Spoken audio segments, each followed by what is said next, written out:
Mes chers compatriotes, l'île italienne de Lampedusa est devenue la porte d'entrée principale des migrants illégaux en Europe. En quelques jours, à la mi-septembre, près de 10 000 migrants y sont arrivés en provenance des côtes tunisiennes.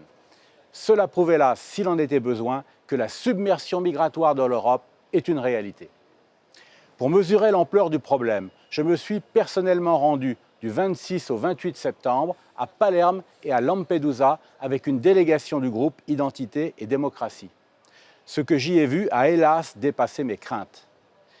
Les autorités siciliennes que j'ai rencontrées semblent avoir baissé les bras. Elles ne m'ont parlé que de droits de l'homme et de la nécessité de relocaliser les migrants en France et en Allemagne, alors que je m'attendais plutôt à ce qu'elles évoquent des solutions pour stopper leur arrivée. Elles n'ont pas prononcé le mot « refoulement » qui semble tabou. Même constat à propos du maire de Lampedusa, avec lequel j'ai co-présidé une réunion sur l'immigration. On sombre même dans la caricature avec les gardes-côtes italiens de Lampedusa qui m'ont expliqué sans rire que leur seul rôle est d'aller chercher les migrants le plus loin possible en mer pour les ramener avec l'aide de Frontex et des ONG. Manifestement, ces diverses autorités attendent avec impatience l'entrée en vigueur du pacte migratoire européen dont l'objectif principal qu'elles ont très bien compris est de contraindre les 26 États partenaires de l'Italie à relocaliser chez eux les migrants arrivant dans ce pays, sous peine d'encourir une amende de 20 000 € par migrant refusé. Quand l'Union européenne tente de faire croire, pour rassurer l'opinion publique, que ce pacte va résoudre la submersion migratoire, elle ment. Elle veut au contraire l'organiser. Cette organisation est d'ailleurs déjà en place, comme je l'ai constaté. Voici comment fonctionne le pont maritime cautionné par l'Union.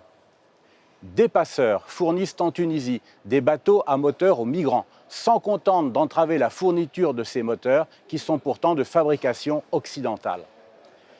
Des ONG prodiguent ensuite leurs conseils aux migrants et préviennent les secours italiens du danger qu'ils courent en mer.